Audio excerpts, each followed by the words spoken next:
Mes très chers compatriotes nationalistes, dans la foi en Jésus-Christ, dès que j'ai appris la libération de Kamto, professeur agrégé,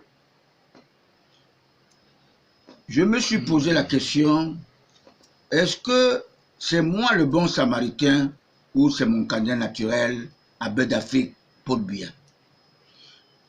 J'ai ressenti spirituellement comme si Jésus-Christ, notre sauveur, devait être recrucifié sur la croix par ses propres frères juifs. Est-ce que Paul Biya est devenu subitement Ponce Pilate qui avait lavé ses mains lors du procès de notre sauveur Jésus-Christ? Je dis non. Wait and see. Dans ce septennat de sa prestation de serment du 6 novembre 2018, qui venait de prêter serment, il y a des Camerounais tels que Bezigui qui ne peuvent pas gérer leur propre boutique, qui demandent de laisser dialoguer.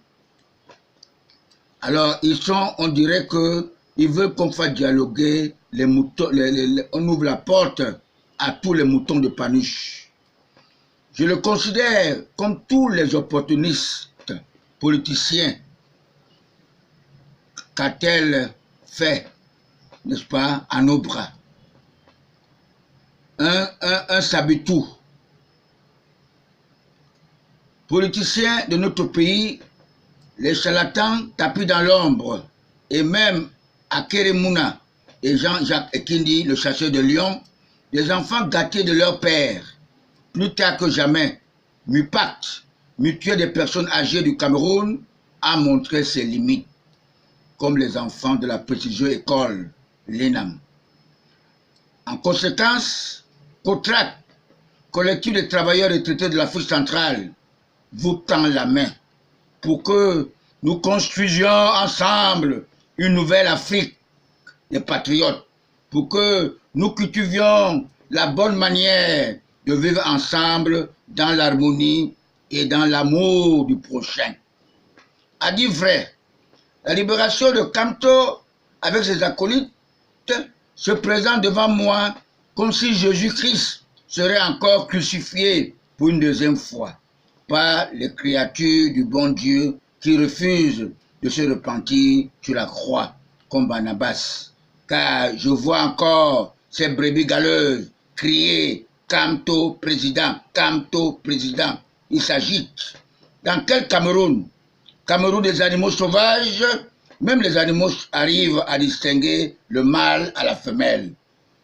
Nous, les hommes lions, nous, les patriarches, les hommes honnêtes, disent quel Cameroun allez-vous laisser à vos enfants?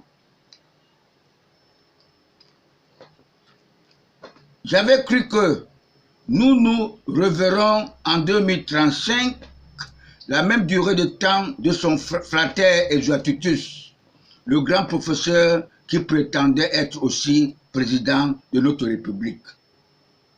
Peut-être pour diriger des enfants comme Jean Ping, le Gabonais chinois, parce qu'il avait dit que les cafards sont derrière lui. Il faudrait un bon traitement auprès des Camerounais que certains anti-Biya ont traité de terroristes, avec qu'ils réclamaient une réparation.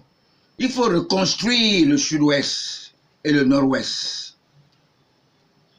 On ne peut pas seulement donner des matelas aux innocents que leurs maisons ont été détruites et voir d'urgence les problèmes de toutes nos 8 régions qui se dégradent de jour en jour.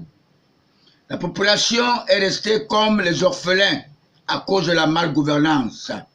Je profite de cette journée des enseignants pour dire que je fus un ex-enseignant de l'école primaire pour avoir connu la prison en 1973 à l'âge de 24 ans. Je me félicite d'éviter de distraire l'argent de nos contribuables parce que j'ai travaillé à la défense SNEC pendant 36 ans. J'avais des postes de relations publiques, chef de protocole de grand patriarche Clément Oboufégué. Si tous les membres du gouvernement de Paul Biya commencer leur vie par la prison, ils auront peur de distraire ou de faire n'importe quoi notre économie.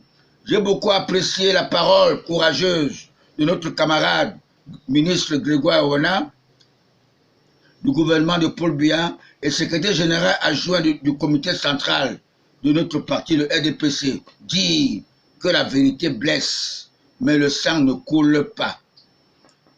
À ma qualité de politologue spirituel, cette parole est entourée de sorcellerie, couverte de ténèbres, car il est le gendre de Caïn d'Afrique, Martin Belinga Iboutou, qui avait son bac, son droit canon de notre église catholique romaine, qui décède à 79 ans avec son droit canon de notre église catholique romaine.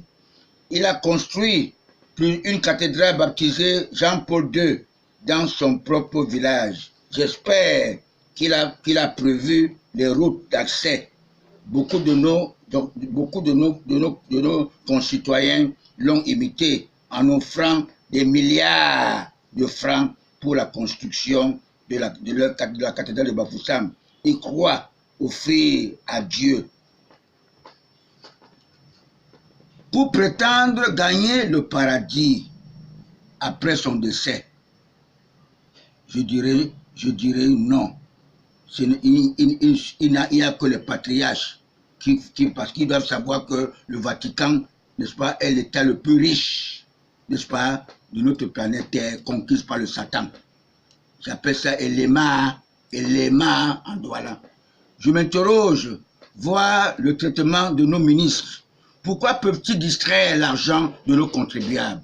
Pourquoi ne pas œuvrer pour sa nation d'une manière patriotique et nationaliste? Si j'ai bonne mémoire, lors de l'installation du nouveau gouverneur de la région du littoral, j'ai été très surpris d'entendre de la bouche du ministre Sadi René, ministre en charge de l'administration territoriale.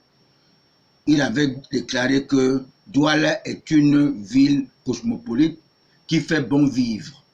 Alors que nous, les résidents, les nés à l'hôpital à Kentini, nous lui disons que Douala est pourri.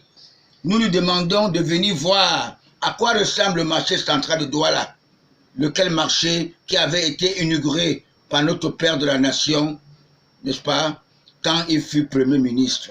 Ce jour-là, j'avais tendu la main à notre jeune et mignon Premier ministre, vêtu de costume bleu ciel, très clair et beau.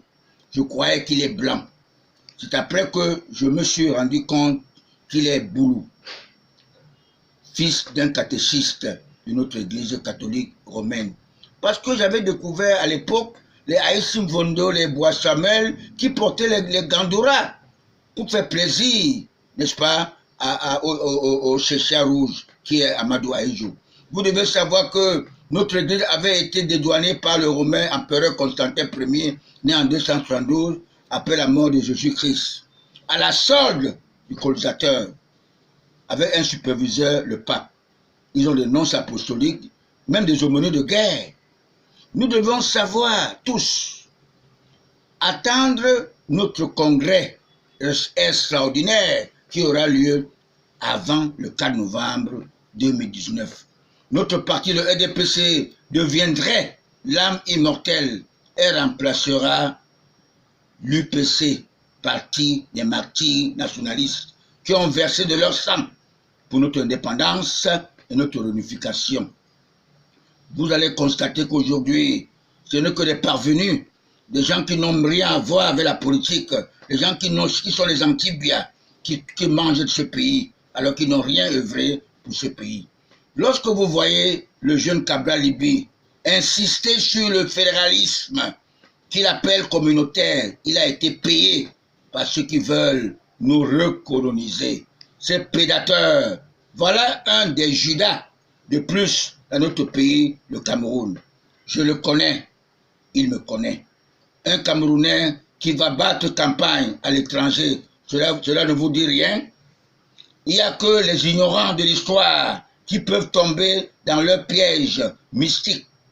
Je regrette de voir les parvenus s'accaparer, n'est-ce pas, de toutes nos richesses les anti-nationalistes qui sont devenus des anti-BIA.